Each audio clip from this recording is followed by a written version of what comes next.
Hello everyone, this is Deepa. Welcome to Learn Social Science.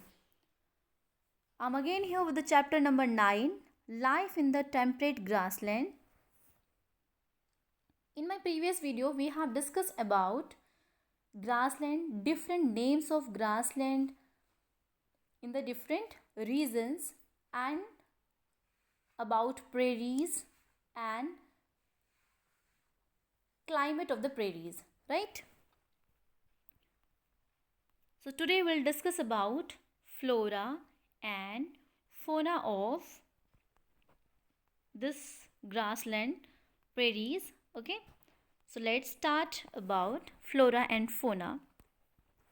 Students, here you can see an image. Before starting this, I just want to tell you about this. You can see this image, a cowboy with his horse. ठीक है, cowboy एक movie भी है. और cowboy कौन होते हैं? A man whose job is to look after cows in the certain parts of the US, right?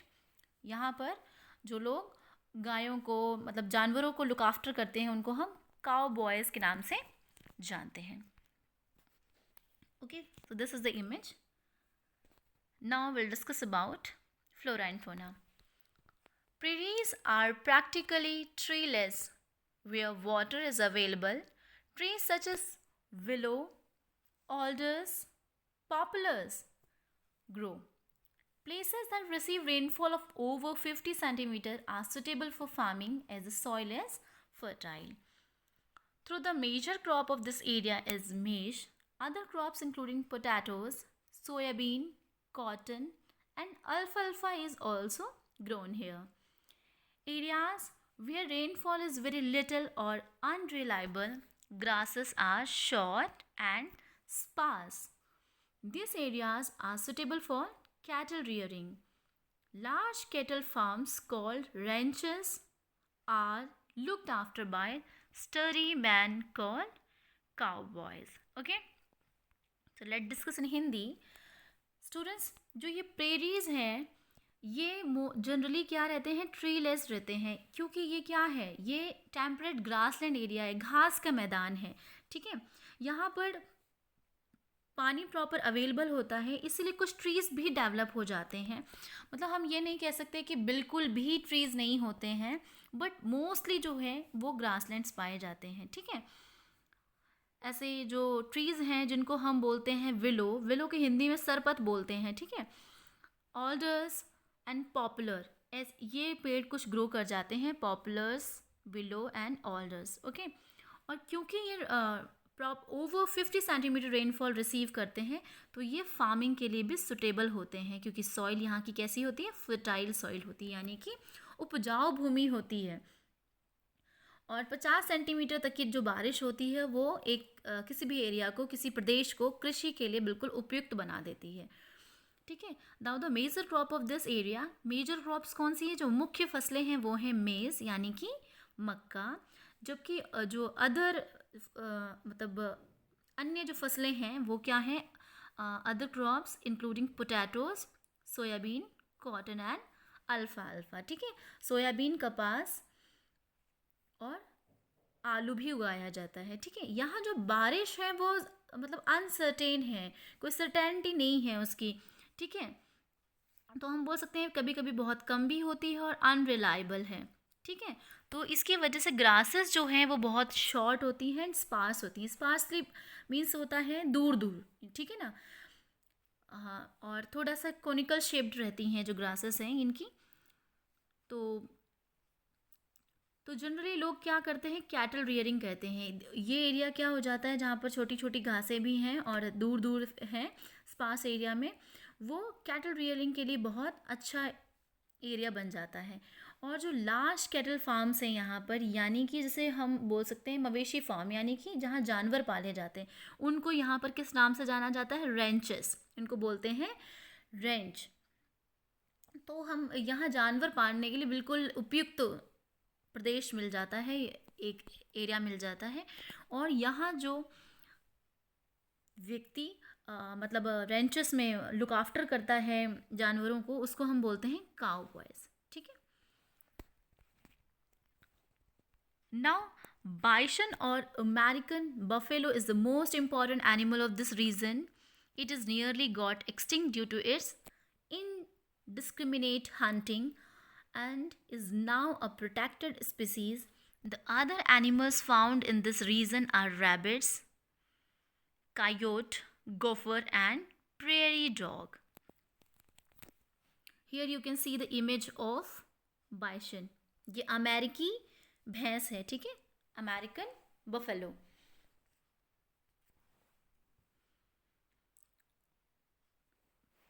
इतना ज़्यादा इसकी मतलब इलीगल हंटिंग की गई है, तो इसकी वजह से क्या हो गई है, ये कैसी हो गई, एक्सटिंक्ट हो रही है, एक्सटिंक्ट हो गई है इनडिस्क्रिमिनेट हंटिंग की वजह से. तो अभी ये किस तरह की प्रजाति बन गई है, प्रोटेक्टेड स्पीसीज बन गई, यानी कि सुरक्षित प्रजाति बन रही है. आपको हमने बताया था एक्सटिंक्ट मतलब जो लुप्त हो रही है, यानी ठीक है, जो लुप्त होती हो गई है उसको हम एक्सटिंक्ट बोलते हैं, है ना. जो लुप्त होने की कगार पर है हम उसको बोल देते हैं इंडेंजर्ड, यानी डेंजर जोन में चली गई है, ठीक है ना. यहाँ पे जो अदर एनिमल्स हैं वो हैं rabbits, coyotes, gopher and prairie dog.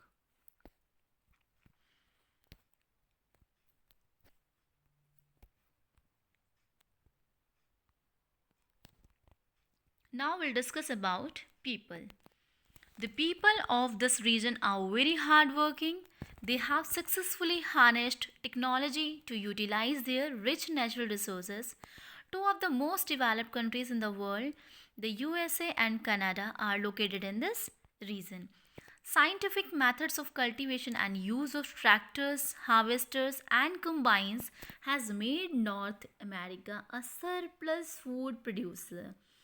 The prairies are also known as granaries of the world due to the huge surplus of wheat production. Try to understand in Hindi. Students, जो यहाँ के लोग हैं वो बहुत हार्ड वर्किंग है. इस reason के लोग जो हैं बहुत हार्ड वर्किंग है लोग, क्योंकि इन्होंने क्या किया है, जो उनके नेचुरल रिसोर्सेज हैं, जो कि रिच नेचुरल रिसोर्स, इस एरिया में बहुत सारे रिसोर्सेज पाए जाते हैं, इनको इन्होंने प्रॉपर तरीके से अपने प्राकृतिक संसाधनों को टेक्नोलॉजी के साथ यूज़ कर लिया, यानी कि harness technology to utilise their rich natural resources. इन्होंने बहुत सफलता प्राप्त की है इस चीज़ में. इन्होंने अच्छे से उन रिसोर्सेज को टेक्नोलॉजी के साथ यूटिलाइज करना स्टार्ट कर दिया, क्योंकि यहाँ की जो टेक्नोलॉजी है बहुत डेवलप्ड टेक्नोलॉजी है. Two of the most developed countries in the world is USA and Canada are located in this region. इसी एरिया में हमारे कितने डेवलप्ड, जैसे हम बात करेंगे कितना डेवलप्ड है हमारा USA एंड कैनेडा, वो यहीं पर पाया जाता है इसी एरिया में, ठीक है ना. साइंटिफिक मेथड्स यूज़ किए जाते हैं कल्टीवेशन के लिए, जैसे कि हम बोल सकते हैं use of tractors, harvesters and combines has made north America surplus food producer. Combine यहाँ जो वर्ड आया है ये थोड़ा सा टिपिकल होगा आपके लिए. कंबाइन यहाँ पे it is given in the glossary कि कंबाइन एक मतलब मशीन है एक. Here you can see the image of combine. This is combine students. Okay, ये मशीन जो है ये कंबाइन है. जैसे हम लोग अपनी कंट्री में भी देखते हैं क्या होता है, थ्रेशर्स अलग देखते हैं, ट्रैक्टर्स होते हैं, और सोइंग एंड प्लोइंग के लिए हम डिफरेंट डिफरेंट मशीन्स यूज़ करते हैं. बट वहाँ पर नॉर्थ अमेरिका में क्या है कि एक ही मशीन में सारा कुछ ऐड है, ठीक है. तो हम here I am telling you a single machine which can combine the task of sowing, ploughing and threshing, 3 in common, यानी कि ये तीनों एक ही में ही इनबिल्ट है, और ये इस मशीन को हमने कंबाइन से नाम से जानते हैं, राइट. सो क्योंकि नॉर्थ अमेरिका में कंबाइंस का यूज़ किया जाता है, इसकी वजह से यहाँ पर फूड सरप्लस मतलब फूड बहुत प्रोड्यूस किया जा रहा है. एक तरीके से ये साइंटिफिक टेक्नोलॉजी यूज़ की गई है, साइंटिफिक मेथड को यूज़ किया गया है, वैज्ञानिक विधि है ये, ठीक है, scientific method. Because of this the prairies are also known as granaries of the world, क्योंकि यहाँ पर बहुत अच्छे से जो कि जो हमारे जो खाने वाली फसलें हैं उनको बहुत ज़्यादा ग्रो किया जाता है, इसलिए ये बहुत बड़ा खाद्यान्न उत्पादक देश भी है. और गेहूं जो है हमारा वहाँ पे काफ़ी सारा ग्रो किया जाता है, गेहूं भी बहुत ग्रो किया जा रहा है इसकी वजह से हम इसको क्या बोलते हैं, due to the huge surplus of wheat production we call it granary of the world, we call it granary of the world. And the meaning of this is खाद्यान्न यानी भंडार है, विश्व का धान्यागार यानी कि वर्ल्ड की जो ग्रेनरी है वो यहीं पर अवेलेबल है।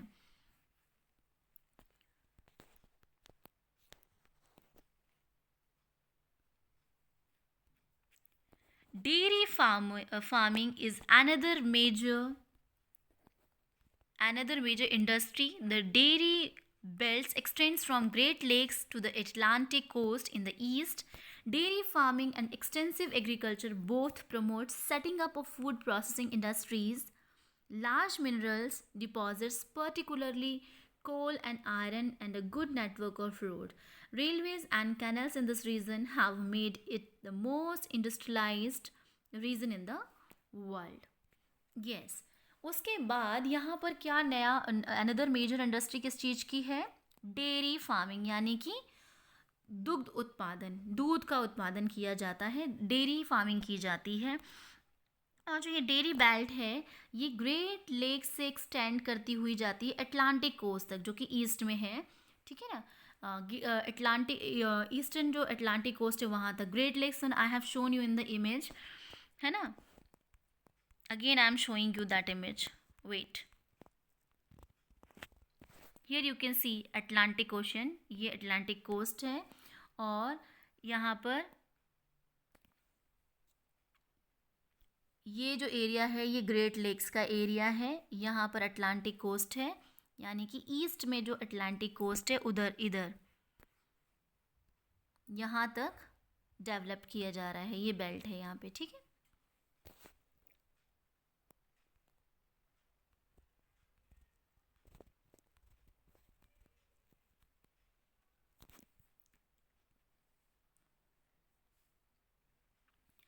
And dairy farming and extensive agriculture both promotes setting up of food processing industry, क्योंकि यहाँ पे दोनों ही चीज़ें अवेलेबल है, दुग्ध उत्पादन भी किया जाता है और व्यापक स्तर पर यानी एक बड़े लेवल पर कृषि भी की जा रही है।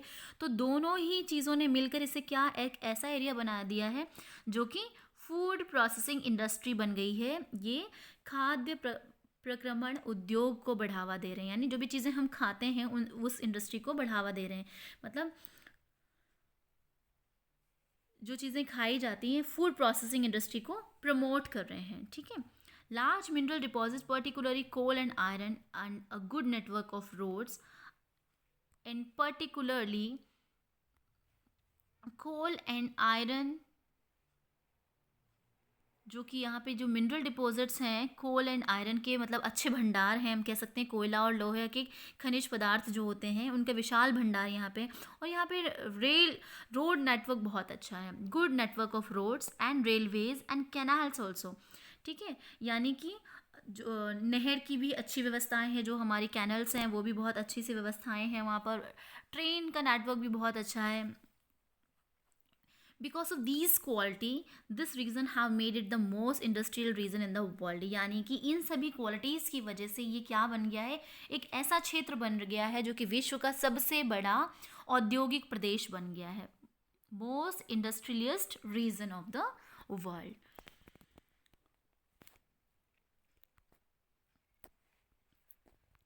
Student, here I am just telling you some important cities of USA. Important city in the American prairies are Chicago, Minneapolis, Indianapolis, Kansas and Denver, ठीक है। और कनाडा के जो इन द कैनेडियन प्रेरीज की जो हम बात करें, जो अमेरिका में प्रेरीज एरिया है उनके जो इम्पोर्टेंट सिटी हैं वो कौन सी है, शिकागो है, मिनियापोलिस है, इंडियानापोलिस है और कंसास और डेनवर है।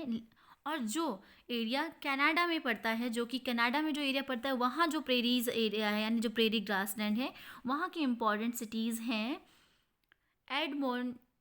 Edmonton, Saskatoon, Calgary and Winnipeg. So thank you very much students. I hope you will be able to understand the things which we have discussed in this video. Stay tuned, stay connected, and I'll catch you in the next video.